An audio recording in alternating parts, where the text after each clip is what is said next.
ଯୁକ୍ତ 2 ପାସ କରିଥିବା ପିଲାଙ୍କ ପାଇଁ ସୁବର୍ଣ୍ଣ ସୁଯୋଗ। ପୋଷ୍ଟାଲରେ ଚାକିରି। କେନ୍ଦ୍ର ସରକାରଙ୍କ ଅଧୀନରେ ଚାକିରି କରିବାକୁ ଚାହୁଥିବା ଆଶାୟୀଙ୍କ ପାଇଁ ଏକ ବଡ଼ ସୁଯୋଗ ସୃଷ୍ଟି ହୋଇଛି। ଭାରତୀୟ ଡାକରେ ବିଭିନ୍ନ ପଦପଦବୀରେ ନିଯୁକ୍ତି ପାଇଁ ବିଜ୍ଞପ୍ତି ପ୍ରକାଶ ପାଇଛି। ଭାରତୀୟ ଡାକ ବିଭାଗରେ ଖାଲି ପଡ଼ିଥିବା ପଦବୀ ପୂରଣ ପାଇଁ ନିଯୁକ୍ତି ବିଜ୍ଞପ୍ତି ପ୍ରକାଶ ପାଇଛି। ଯୋଗ୍ୟ ଓ ଆଗ୍ରହୀ ପ୍ରାର୍ଥୀମାନେ ଆବେଦନ କରିପାରିବେ। ମୋଟ 19ଟି ଷ୍ଟାଫ୍ କାର ଡ୍ରାଇଭର ପୋଷ୍ଟ ଖାଲି ପଡ଼ିଛି। ତା ସହିତ ଅନ୍ୟାନ୍ୟ ପଦବୀରେ ବି ଆଗ୍ରହୀ ପ୍ରାର୍ଥୀମାନେ ଆବେଦନ କରିପାରିବେ। ଆଗ୍ରହୀ ପ୍ରାର୍ଥୀମାନେ ଅଫଲାଇନ୍ କିମ୍ବା ଅନଲାଇନ୍ ମାଧ୍ୟମରେ ଆବେଦନ କରିପାରିବେ। Indian postal payment bank IPPB ଏହି ନିଯୁକ୍ତି ବିଜ୍ଞପ୍ତି ପ୍ରକାଶ କରିଛି। ଆବେଦନ କରିବା ପୂର୍ବରୁ ଆଶାୟୀମାନେ ଯୋଗ୍ୟତା, ଦରମା, ବୟସ ସୀମା, ଆବେଦନ ଶୁଳ୍କ, ଚୟନ ପ୍ରକ୍ରିୟା ସହ ପୋଷ୍ଟ ସମ୍ବନ୍ଧୀୟ ସମସ୍ତ ସୂଚନା ଜାଣିବା ଜରୁରୀ ଅଟେ। ଏହି ନିଯୁକ୍ତି ପ୍ରକ୍ରିୟା ମାଧ୍ୟମରେ IPPBରେ ସର୍କଲ ଆଧାରିତ କାର୍ଯ୍ୟନିର୍ବାହୀ ପଦବୀ ମଧ୍ୟ ପୂରଣ କରାଯିବ। ଭାରତୀୟ ଡାକ ବିଭାଗ ନିଯୁକ୍ତି ବିଜ୍ଞପ୍ତି ଅନୁଯାୟୀ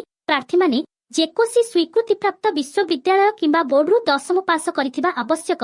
ଆଶାୟୀମାନେ https://ipppb.in/IPPBLEMARC24 ଭିଜିଟ୍ କରି ନିଜ ପରାମର୍ଶଦାତା ପାଇଁ 5ଟି ପଦବୀ ଖାଲି ପଡ଼ିଛି। ଡ୍ରାଇଭର ପୋଷ୍ଟ ପାଇଁ 19ଟି ପଦବୀ ଖାଲି ଥିବା ବେଳେ ଭାରତୀୟ ଡାକ ବିଭାଗ ନିଯୁକ୍ତି ବିଜ୍ଞପ୍ତି ଅନୁଯାୟୀ ମନୋନୀତ ପ୍ରାର୍ଥୀଙ୍କ ପାଇଁ ଦରମା ସ୍ଥିର କରାଯାଇ ନାହିଁ। ଦରମା ଅଭିଜ୍ଞତା ଏବଂ କାର୍ଯ୍ୟଦକ୍ଷତା ଉପରେ ନିର୍ଭର କରେ। ସଂରକ୍ଷଣ ଅଧୀନରେ ଥିବା ଆଶାୟୀଙ୍କ ପାଇଁ ଆବେଦନ ଶୁଳ୍କ 150 ଟଙ୍କା ଥିବା ବେଳେ ଅନ୍ୟାନ୍ୟ ପ୍ରାର୍ଥୀଙ୍କ ପାଇଁ ଆବେଦନ ଶୁଳ୍କ 750 ଟଙ୍କା ରହିଛି। ବିସ୍ତୃତ ଭାବେ ଜାଣିବା ପାଇଁ ସମ୍ପୂର୍ଣ୍ଣ ବିଜ୍ଞପ୍ତି ଦେଖନ୍ତୁ। ଡ୍ରାଇଭର ପଦବୀ ଛଡ଼ା ଅନ୍ୟାନ୍ୟ ପଦବୀ ପାଇଁ 10,000 ଟଙ୍କା ରହିଥିବା ବେଳେ ସର୍ବାଧିକ ଦରମା 25,000 ଟଙ୍କା। ଏ ବାବଦରେ ଅଧିକ ବିସ୍ତୃତରେ ଜାଣିବାକୁ ଚାହୁଁଥିଲେ ଡିଜିଟାଲ ସେବା କେନ୍ଦ୍ର ଆବେଦନକାରୀଙ୍କ ଠାରୁ ମତାମତ ନେଇ ଆବେଦନ କରନ୍ତୁ ଏବଂ ସରକାରୀ ଯୋଜନାର ଫାଇଦା ହାସଲ କରନ୍ତୁ। ଦର୍ଶକ ବନ୍ଧୁ, ଏମିତି ଲାଟେଷ୍ଟ ନ୍ୟୁଜ ଜାଣିବା ପାଇଁ ଏହି ଚ୍ୟାନେଲକୁ ସବସ୍କ୍ରାଇବ କରି